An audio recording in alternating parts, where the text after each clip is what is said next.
प्यारे विद्यार्थियों, स्वागत है आप सभी का आपके अपने YouTube चैनल ऑनलाइन स्टडी में। मैं ऑनलाइन स्टडी की ओर से मनीष कुमार एक बार फिर आपका हार्दिक स्वागत करता हूं। फ्रेंड्स, आज का अपना जीके जीएस का प्रैक्टिस सेट नंबर है 11 नंबर का प्रैक्टिस सेट नंबर है, जिसमें जितने भी most important previous year question हो सकते हो इस वीडियो में डिस्कस करेंगे। तो आज का ये वीडियो काफ़ी इंटरेस्टिंग होने वाला है, तो वीडियो को एंड तक देखना। एंड जो चैनल पर नए हो चैनल को सब्सक्राइब कर लें। आज के जो क्वेश्चन का टास्क है वो 20 क्वेश्चन है, तो 20 क्वेश्चन को फटाफट कंप्लीट करते हैं। पहला क्वेश्चन देखें। देखो, गोटिपुआ नृत्य कहाँ का लोकप्रिय नृत्य है? ये गोटिपुआ नृत्य है, तो ये कहाँ का प्रसिद्ध लोकप्रिय नृत्य? कर्नाटक, तमिलनाडु, ओडिशा या फिर असम। देखो, नृत्य की बात आती है तो नृत्य से रिलेटेड मैंने आपको सभी क्वेश्चन करवा दिए। देखो, बात करें नृत्य की, तो देखो वैसे ये गोटिपुआ नृत्य है, ये गोटिपुआ नृत्य हो जाएगा ओडिशा का। ओडिशा का गोटिपुआ नृत्य हो जाएगा। किस में किया जाता है? जगन्नाथ यात्रा में किया जाता है। जगन्नाथ यात्रा में किया जाता है, ठीक है, जगन्नाथ यात्रा में किया जाता है। ये लो, तो ये कंप्लीट हो गया, जगन्नाथ यात्रा में किया जाता है। बात करें असम में, तो असम में कौन सा आ जाएगा ये बताओ फटाफट। असम का कौन सा आ जाएगा ये बताओ। फिर कर्नाटक का बात करें तो कर्नाटक का कौन सा आ जाएगा? यक्षगान आ जाएगा। कर्नाटक का कौन सा आ जाएगा? यक्षगान आ जाएगा, ठीक है। तमिलनाडु की बात करें तो तमिलनाडु का कौन सा आ जाएगा? भारतनाट्यम आ जाएगा। भारतनाट्यम आ जाएगा, ठीक है। और बात करें कथकली, तो कथकली कहाँ का हो जाएगा? कथकली कहाँ का हो जाएगा? केरल का हो जाएगा। केरल का हो जाएगा कथकली, ठीक है। कथकली कहाँ का हो जाएगा? केरल का हो जाएगा। और कथक कहाँ का हो जाएगा? देखो दोस्तों, कथक कहाँ का हो जाएगा? उत्तर प्रदेश का हो जाएगा, ठीक है। एक बार मैं फिर से बता देता हूँ आपको, इसका राइट आंसर गोटिपुआ तो कहाँ का हो जाएगा? ओडिशा का हो जाएगा। एंड कर्नाटक का यक्षगान हो जाएगा। तमिलनाडु का क्या होगा? अपना भारतनाट्यम होगा। क्या होगा? भारत नाट्यम हो जाएगा, ठीक है फ्रेंड्स, भारतनाट्यम हो जाएगा। और असम की बात करें तो असम का आपको बताना है। और कथकली कहाँ का हो जाएगा? कथकली, कथकली हो जाएगा अपना केरल का। और कथक कहाँ का हो जाएगा? उत्तर प्रदेश का हो जाएगा, ठीक है। ठीक है, हो गए क्वेश्चन। तो नृत्य से रिलेटेड अपन ने 4 क्वेश्चन यहाँ पे कर लिए। एक क्वेश्चन मैं आपको दे रहा हूँ होमवर्क के लिए, असम का बता दो कौन सा है। अगला प्रश्न देखिए, उबेर कप किस खेल से संबंधित है? उबेर कप होता है वो किस खेल में दिया जाता है, ठीक है। तो बताओ आपको कि उबेर कप किस खेल से संबंधित है? हॉकी, बैडमिंटन, क्रिकेट या फिर फुटबॉल। इसका करेक्ट आंसर क्या हो जाएगा? बैडमिंटन इसका करेक्ट आंसर हो जाएगा, ठीक है। बैडमिंटन इसका करेक्ट आंसर हो जाएगा। हॉकी की बात करें तो हॉकी में कौन कौन से दिए जाते हैं कप? एक दिया जाता है आगा खां कप, एक दिया जाता है आगा खां कप दिया जाता है। दूसरा बात करें, नेहरू ट्रॉफी दी जाती है। नेहरू ट्रॉफी दी जाती है। ध्यानचंद्र, मेजर ध्यानचंद्र बोल रहे हैं, मेजर ध्यानचंद्र या केवल ध्यानचंद्र ट्रॉफी दी जाती है। इसमें ध्यानचंद्र ट्रॉफी भी दी जाती है। रंगास्वामी कब भी इसी में दिया जाता है? रंगास्वामी, ठीक है, रंगास्वामी भी इसी में दिया जाता है। बात करें किसकी? अब बात करेंगे अपन किसी करेंगे फटाफट। तो बात करें फुटबॉल की, बात करते हैं पहले। फुटबॉल में क्या दिया जाता है? संतोष ट्रॉफी दी जाती है। संतोष ट्रॉफी दी जाती है। संतोष ट्रॉफी दी जाती है। और कौन रह गया? अपना रह गया क्रिकेट। क्रिकेट में क्या दिया जाता है? Irani cup, Irani cup and Naidu trophy, and Naidu trophy. और क्या दी जाती है? रणजी ट्रॉफी, रणजी ट्रॉफी भी दी जाती है। इससे रिलेटेड, रणजी ट्रॉफी से रिलेटेड अपन ने क्वेश्चन किया था। तो सभी को समझ में आ रहा है ना? मैं जैसे लिखवा रहा हूँ वैसे लिख लो। जिसको समझ में नहीं आया वो रिवाइज कर सकते हो बैक करके, फिर वीडियो को आराम आराम से लिख सकते हो। हॉकी का संबंध आगा खां हो जाएगा, नेहरू ट्रॉफी हो जाएगा, ध्यानचंद्र हो जाएगा, रंगास्वामी हो जाएगा। क्रिकेट का किससे हो जाएगा? ईरानी कप, नायडू और रणजी। और फुटबॉल का किससे हो जाएगा? संतोष ट्रॉफी से हो जाएगा। ये मोस्ट है, मैंने इसलिए आपको बता दिए। अगला प्रश्न देखिए, थॉमस कप 2022 का खिताब भारत ने किस देश को पराजित करके जीता है, ठीक है। तो ये बोल रहा है ऐसे है कि जो थॉमस कप 2022 का खिताब है वो भारत ने जीत लिया, लेकिन किस देश को हराकर जीता है? बांग्लादेश, इंडोनेशिया, अमेरिका या फिर रूस। इसका करेक्ट आंसर क्या हो जाएगा? इंडोनेशिया इसका करेक्ट आंसर हो जाएगा। इंडोनेशिया को हराकर फिर भारत ने जीता है। देखो, इस बार का ये टॉप लेवल का क्वेश्चन होता है, इसलिए इसको मोस्ट लगा लें क्योंकि इस बार एग्जाम में ये आ सकता है। अगला प्रश्न देखिए, कर्नाटक का प्रसिद्ध लोकप्रिय नृत्य है। कर्नाटक का प्रसिद्ध लोकप्रिय नृत्य, देखो जस्ट अभी मैंने ऊपर क्वेश्चन करवाया था, यक्षगान कहाँ का लोकप्रिय नृत्य है, तो कहाँ का हो जाएगा? कर्नाटक का हो जाएगा। ये रहा। बात करें जवारा की, जवारा कहाँ का हो जाएगा? मध्य प्रदेश का हो जाएगा। कहाँ का हो जाएगा? मध्य प्रदेश का हो जाएगा। और बात करें रफुआ का, रफुआ का कहाँ का हो जाएगा? रफू कहाँ का हो जाएगा? फटाफट कमेंट बॉक्स में राइट आंसर दीजिए। जम्मू एंड कश्मीर का कहाँ का हो जाएगा? जम्मू एंड कश्मीर का। हिकत की बात करें तो हिकत भी कहाँ का हो जाएगा? जम्मू कश्मीर का हो जाएगा, ठीक है। दोनों कहाँ के हो जाएंगे? एक ही जगह के नृत्य हो जाएगा। और कर्नाटक का यक्षगान हो जाएगा। अगला प्रश्न देखिए, रोहतांग दर्रा कहाँ स्थित है? बताओ, मोस्ट क्वेश्चन है। कि जो रोहतांग दर्रा है वो कहाँ स्थित है, मध्य प्रदेश, हिमाचल प्रदेश, उत्तर प्रदेश या फिर नन। इसका करेक्ट आंसर हो जाएगा हिमाचल प्रदेश, इसका सही उत्तर हो जाएगा। अब एक क्वेश्चन मैं आपको पूछता हूँ, जोजिला दर्रा है वो कहाँ पड़ता है, जोजिला दर्रा है वो कहाँ है, जोजिला दर्रा बताओ कहाँ है। अगला प्रश्न देखिए, आईपीएल 2022 किस टीम ने जीता था बताओ, आईपीएल 2022 किस टीम ने जीता था, क्योंकि 2022 एंड हो गए अपनी और 2023 में अपन ने स्टार्ट कर लिए, तो 2022 किस टीम ने जीता था बताओ, महाराष्ट्र, गुजरात, चेन्नई या फिर राजस्थान रॉयल। ठीक है, बताओ कमेंट बॉक्स में राइट आंसर दीजिए। गुजरात इसका करेक्ट आंसर हो जाएगा। हार्दिक पांड्या, कौन, हार्दिक पांड्या, ये तो था विजेता, ये तो क्या रहे विजेता, एंड उप विजेता कौन रहे, उप विजेता रहे राजस्थान रॉयल, उप विजेता क्या रहे, राजस्थान रॉयल हुए। देखो वैसे गुजरात में है, मैच कहाँ हुआ था, मैच हुआ था नरेंद्र मोदी स्टेडियम में, नरेंद्र मोदी स्टेडियम में, नरेंद्र मोदी स्टेडियम में हुआ था। और देखने कौन आए थे, अमित शाह जी, तो जीतेगा कौन, गुजरात ही जीतेगा। अगला प्रश्न देखिए, अगला प्रश्न ये दिया गया है, 1857 की क्रांति के समय भारत के गवर्नर जनरल कौन थे। अच्छा क्वेश्चन है। Lord Canning, Lord William Bentinck, Robert Clive या वारेन हेस्टिंग्स। देखो इसका करेक्ट आंसर भी जस्ट जानेंगे, पहले उससे पहले अपन थोड़ा डिस्कस करेंगे। देखो जो रॉबर्ट क्लाइव है इसके बारे में बात करते हैं, पहले रॉबर्ट क्लाइव की बात करते हैं। जब 1757 में प्लासी का युद्ध हुआ था, 1757 में प्लासी का युद्ध हुआ था, किसका वो युद्ध हुआ था, बैटल ऑफ प्लासी। ठीक है, बैटल ऑफ प्लासी। तो उस टाइम पे बंगाल का प्रथम गवर्नर, बंगाल का प्रथम गवर्नर कौन थे, रॉबर्ट क्लाइव जी थे। ठीक है, रॉबर्ट क्लाइव था। ठीक है, तो उस टाइम का बंगाल का प्रथम गवर्नर कौन था, रॉबर्ट क्लाइव था। बात करिए अब करेंगे वारेन हेस्टिंग की, वारेन हेस्टिंग की बात करें तो 1773 की बात करते हैं। 1773 में रेगुलेटिंग एक्ट जारी हुआ था, रेगुलेटिंग। ठीक है, रेगुलेटिंग। देखो इसको मैं ऊपर लिख रहा हूँ, थोड़ा सा इसको इरेज कर देता हूँ, पहले इरेज कर देता हूँ फिर आराम से इसको ऊपर लिख रहा हूँ। ठीक है, तो आप देख लीजिए, पहले इसको नोट कर लीजिए फिर आप अगला लिख लीजिए। तो 1773 में रेगुलेटिंग जो एक्ट हुआ था, तो उस टाइम पे ईस्ट इंडिया कंपनी के गवर्नर कौन थे, यहाँ पे लिखो, ईस्ट इंडिया कंपनी के जो गवर्नर थे वो वॉरेन हेस्टिंग्स थे। बात करते हैं अपन किसकी, लॉर्ड कैनिंग की। लॉर्ड कैनिंग क्या हुआ, जो भारत शासन अधिनियम था उस टाइम पे भारत के वायसराय थे। ठीक है, तो इसलिए इसका करेक्ट आंसर क्या हो जाएगा, लॉर्ड कैनिंग होगा।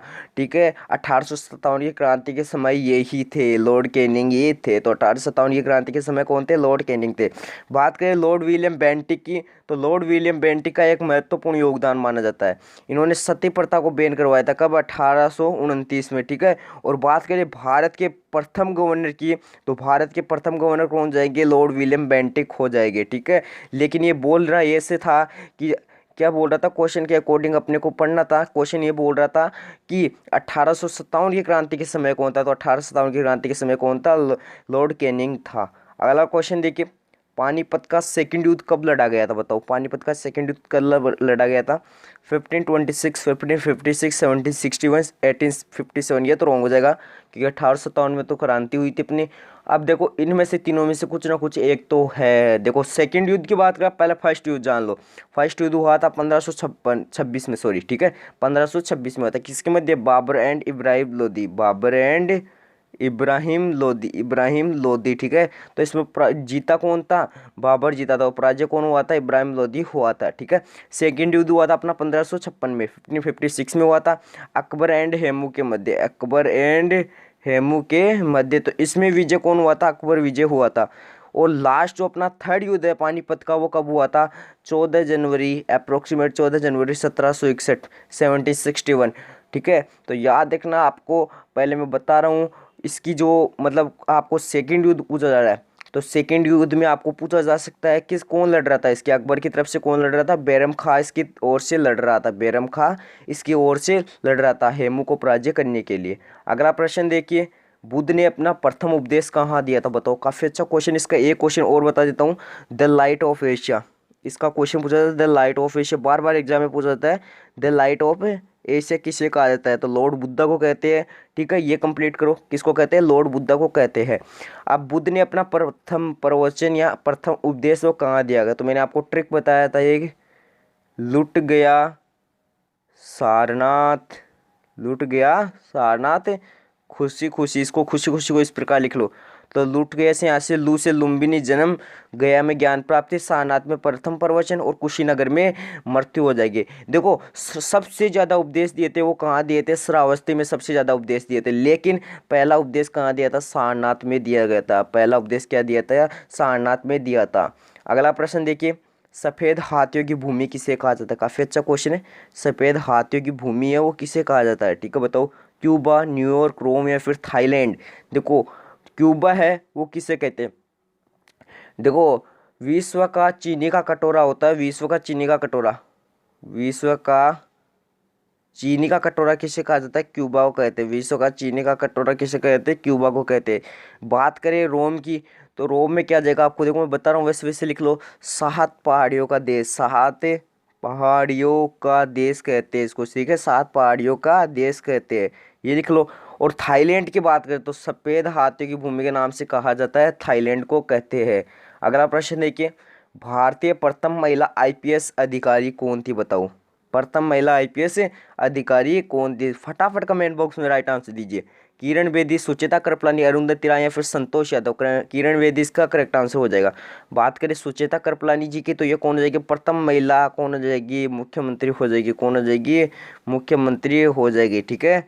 और बात करें अरुंधति राय, तो अरुंधति राय कौन हो जाएगी, फटाफट कमेंट बॉक्स में राइट आंसर दीजिए। बुकर पुरस्कार जीतने वाली प्रथम महिला, बुकर पुरस्कार जीतने वाली प्रथम महिला, ये भी पूछा जा सकता है आपको क्वेश्चन। बात करें संतोष यादव की, तो ये 2 बार माउंट एवरेस्ट पर चढ़ने वाली पहली महिला थी। और एक और लिख लो, भारत की प्रथम महिला राज्यपाल कौन बनी थी, बताओ। पहली महिला राज्यपाल कौन बनी थी, सरोजनी नायडू जी बनी थी, सरोजनी नायडू जी बनी थी। ये कहाँ की थी, उत्तर प्रदेश की थी, ठीक है। और बात करें इसकी सुचिता कृपलानी जी की, तो ये भी कहाँ की थी, उत्तर प्रदेश की थी, ठीक है, उत्तर प्रदेश की थी। अगला प्रश्न देखिए, सारे जहां से अच्छा हिंदुस्तान हमारा, सारे जहां से अच्छा हिंदुस्तान हमारा, ये किसने कहा था, मोहम्मद इकबाल ने कहा था। तो ये किसकी कृति में, मोहम्मद इकबाल की, किस कृति में, मोहम्मद इकबाल की कौन सी कृति में ये लिखा है, बांग ए दर्रा, नवा ए वक्त, बाल ब्राजील, नहीं, इसका करेक्ट आंसर देगा बांग ए दर्रा कृति में इसके लिखा हुआ है क्या, सारे जहां से अच्छा हिंदुस्तान हमारा, ठीक है। अगला प्रश्न देखिए, यदि आप भी हिंदुस्तान से प्यार करते हो तो एक अच्छा सा कमेंट कर देना, हिंदुस्तान से रिलेटेड, जय हिंद जय भारत, और हिंदुस्तान से रिलेटेड एक अच्छा सा कमेंट करना जो कि दिल को छू जाए। सुमेलित करना है क्वेश्चन को। कांग्रेस का पूर्ण स्वराज्य प्रस्ताव, प्रथम गोलमेज सम्मेलन, दांडी मार्च, द्वितीय गोलमेज सम्मेलन। पहले बता दूं पीडीएफ आपको टेलीग्राम पे मिलेगी, तो पीडीएफ के लिए टेलीग्राम चैनल ज्वाइन कर सकते हैं, जिसका लिंक आपको डिस्क्रिप्शन में शो हो जाएगा। एंड और जो चैनल पर नया हो चैनल को सब्सक्राइब कर लीजिए, ताकि आपको जो है डेली नोटिफाई कर दिया जाए कि जो भी क्लासेस होगी क्या क्या आपको पढ़ाया जाएगा, ठीक है। तो कांग्रेस का जो पूर्ण स्वराज्य प्रस्ताव हुआ था 31 दिसंबर 1929 को, ठीक है। प्रथम गोलमेज सम्मेलन हुआ था 12 नवंबर 1930 को हुआ था, और दांडी मार्च इस टाइम पे हुआ था, और द्वितीय गोलमेज सम्मेलन इस टाइम पे हुआ था। देखो वैसे ऑलरेडी सुमेलित है, क्योंकि इसमें मैंने आपको घुमाने के लिए दिया था, किसी को पता है। यदि जिस को क्वेश्चन आता है पहले से, तो कमेंट बॉक्स में राइट आंसर देते रहो। अगला क्वेश्चन है, आगरा कौन सी नदी के किनारे बसा हुआ शहर है। काफ़ी अच्छा क्वेश्चन है, काफ़ी मोस्ट इंपोर्टेंट क्वेश्चन, ठीक है, काफ़ी मोस्ट इंपोर्टेंट क्वेश्चन है। बताओ आगरा कौन सी नदी के किनारे बसा हुआ शहर है, चंबल, मूसी, यमुना या फिर सरयू। इसका करेक्ट आंसर क्या हो जाएगा, यमुना इसका करेक्ट आंसर हो जाएगा। बात करें तो चंबल की, तो राजस्थान का जो कोटा शहर है वो चंबल नदी के किनारे बसा हुआ शहर है। मूसी नदी की बात करते हैं तो मूसी नदी के किनारे हो जाएगा हैदराबाद। हैदराबाद कौन सी नदी के किनारे हो जाएगा, मूसी नदी के किनारे हो जाएगा, ठीक है। और सरयू की बात करें तो अयोध्या कौन सी नदी के किनारे हो जाएगा, अयोध्या हो जाएगा, सरयू नदी के किनारे हो जाएगा। अगला प्रश्न देखिए, संविधान में आपातकाल का प्रावधान कहाँ से लिया गया है। अच्छा क्वेश्चन है, टॉप लेवल का क्वेश्चन है। बताओ आपातकालीन जो होता है इमरजेंसी कहाँ से ली गई है, बताओ। जर्मनी, रूस, आयरलैंड या फिर फ्रांस। इसका करेक्ट आंसर क्या हो जाएगा, इसका फटाफट मैं देखो इसके ट्रिक बता दूंगा पूरा याद करने की, पहले ये देखिए इसका आंसर बताओ, जर्मनी में हो जाएगा। अब देखो आपातकाल 3 प्रकार के होते हैं, एक होता है राष्ट्रीय, एक होता है राष्ट्रीय होता है, एक होता है राज्य होता है, और एक होता है वित्तीय होता है, ठीक है। तो ये तीनों लिखो। इसमें 352 अनुच्छेद के अंतर्गत आता है, 356 के और 360 के आता है, ये लिख लो। फिर देखो इसकी ट्रिक बताता हूँ, ये नोट कर लो। अब इसको इरेज करके मैं नेक्स्ट स्क्रीन पर लिख रहा हूँ। देखो इसकी ट्रिक क्या है, तो लिखो निया निया आज सद समास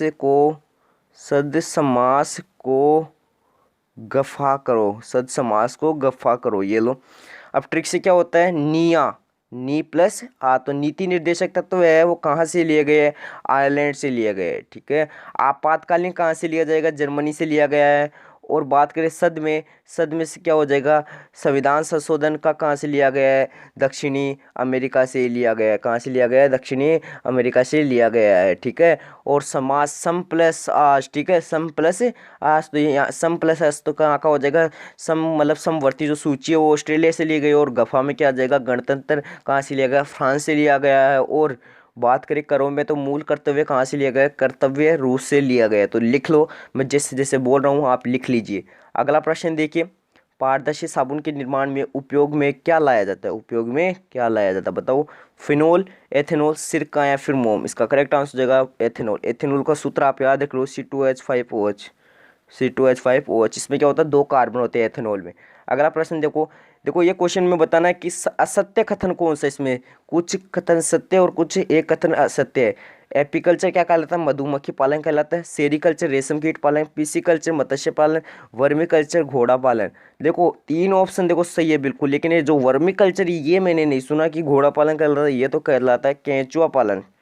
वर्मी कल्चर क्या कहलाता है? केंचुआ पालन। अपन नहीं सुनते क्या कि भैया वर्मी कल्चर वहाँ पे होता है, वो ऐसे होता है। जो 8वीं क्लास की जब किताब पढ़ते तो उसमें आता था वर्मी कल्चर, ठीक है। अगला प्रश्न देखिए, थायरॉक्सिन की कमी से होने वाला रोग बताओ। सभी को पता है घेंगा होता है। क्या होता है? घेंगा होता है।